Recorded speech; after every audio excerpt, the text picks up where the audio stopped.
కొండంత విస్తార తైలము నీకిచ్చిన చాలునా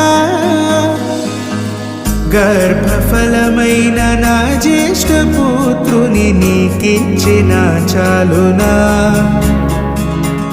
గర్భఫలమైన నా జ్యేష్ఠ పుత్రుని నీకిచ్చిన చాలునా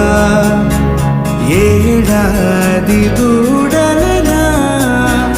వేలాది పొటేళ్ళనా ఏడాది దూడలనా వేలాది పొటేళ్ళనా